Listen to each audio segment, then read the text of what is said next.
Imagine, for a moment, the face of Jesus. What does it look like?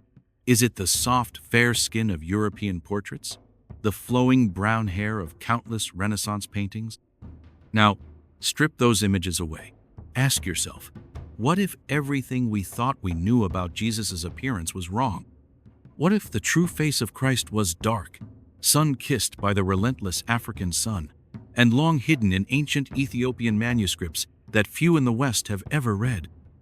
The story begins in the highlands of Ethiopia, where the air is thin and cool, and the mountains stand like silent witnesses to millennia of faith. Here, in quiet monasteries perched atop rocky cliffs, monks have preserved some of the oldest Christian texts in the world.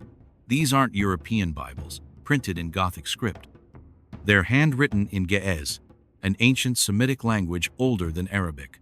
Illuminated pages flicker with gold and red, portraying biblical scenes in a style unmistakably African. In these manuscripts, Jesus does not have blue eyes or pale cheeks. He is depicted with dark skin, woolly hair, and features that mirror the very people who have guarded these books for centuries. Is it merely artistic tradition, or does it point to a more startling truth about the historical Jesus? A truth obscured by conquest, colonization, and centuries of European cultural dominance. To understand why these Ethiopian texts matter, we must travel back nearly 2,000 years. Christianity took root in Ethiopia long before it reached the shores of England or France. In the year 330 AD, King Ezana of the ancient Kingdom of Aksum declared Christianity the state religion, decades before the Roman Empire would adopt it. Aksum's stone obelisks still rise defiantly from the earth, reminders of a powerful African civilization that traded with Byzantium and India, minted its own gold coins bearing crosses, and carved churches directly into living rock. Travelers like the 6th century Syrian merchant, known as Cosmas Indicopleustes, wrote of Ethiopia as a land where Christians worshipped fervently, keeping traditions that linked them more directly to the early church than Rome itself. And inside Ethiopia's sacred books, preserved through Muslim conquests, European crusades, and colonial intrusions, Jesus was never white. He was depicted always as a man of color. But these aren't the only clues.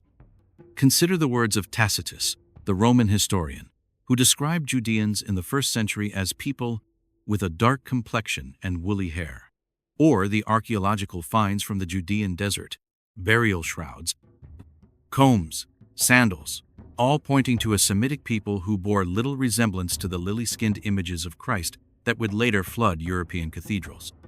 In fact, early icons of Jesus from the Byzantine era often showed him with darker skin, broad features, and dark curling hair.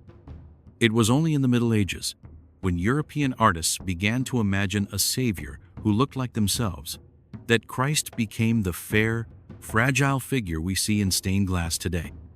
One of the most haunting revelations comes from the Kebra Nagast, Ethiopia's great national epic compiled in the 14th century but drawing on far older oral traditions. This book tells how the Queen of Sheba journeyed from Ethiopia to Jerusalem to meet King Solomon. Their union produced a son, Menelik I, who would later bring the Ark of the Covenant to Aksum. In Ethiopian lore, this makes the Solomonic dynasty directly descended from Israel's royal house. But it also means they saw no cultural or racial boundary separating themselves from the people of the Bible. Imagine the whispers in Aksum's royal court. Imagine a young prince being told, "Your blood is the same as Solomon's, the same as Jesus of Nazareth." Here, Christianity was not a foreign import. It was a birthright. Yet the Western world largely ignored these perspectives. When Portuguese explorers first arrived in Ethiopia in the 16th century, they were astonished to find a thriving Christian kingdom. They expected pagans. Instead, they found liturgies older than their own, priests chanting in Ge'ez, and murals of a dark-skinned Jesus. Some even recoiled, fearing this threatened the European claim to divine favor. Fast forward to the 19th and 20th centuries, when colonial powers carved up Africa. Missionaries often brought with them Bibles illustrated with European imagery. Slowly, the African face of Christ was erased even in places where, for centuries, believers had painted him in their own likeness. Only in hidden manuscripts, tucked away in monastery libraries like Debre Libanos or Lalibela, did the older images survive. But perhaps the most dramatic turn comes with the modern genetic studies that show how closely linked ancient Israelites were to populations across Northeast Africa. Mitochondrial DNA from ancient Judean remains bears striking affinities to people from Ethiopia and Eritrea. The trade routes of the Red Sea tied these lands together long before Rome ruled the Mediterranean. Picture merchants speaking a babel of tongues in the port of Adulis, ivory and frankincense piling high on ships bound for Judea. Imagine Jewish traders settling along the Horn of Africa, intermarrying, worshipping in synagogues that would one day become churches. Is it so implausible, then, that Jesus, born into this Semitic world, would resemble these very people? This is not to claim with certainty that Jesus was Ethiopian. Rather, it is to challenge the comfortable illusions crafted by centuries of European art and power. It is to say, here is a different window into history, offered by Ethiopian monks who never stopped painting Jesus in their own image, because they believed it was also his. Today, pilgrims still climb the jagged paths to Lalibela's rock-hewn churches, their white robes glowing against ancient stone. Inside, candle flames dance across murals where Christ is unmistakably African. Elder priests, faces creased like the leather of their sacred books, whisper prayers in Ge'ez, carrying forward a tradition that predates most of Europe's oldest cathedrals. What secrets still lie hidden in these manuscripts, waiting for scholars to translate their brittle pages?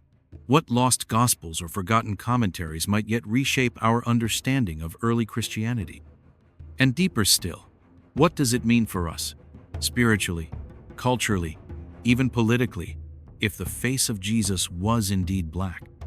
If the savior of billions looked more like an Ethiopian farmer than a Florentine nobleman, how might that change the way we see one another today? These questions linger, tantalizing, like incense curling through an ancient church, and they are far from settled. If you found this journey off the well-trodden map of history as fascinating as we did, we invite you to keep exploring with us. Like this video, subscribe to History Off the Map, and tell us in the comments, what do you think the face of Jesus truly looked like, and whose stories should we uncover next? Because sometimes, the truths that unsettle us most are the ones we most need to see.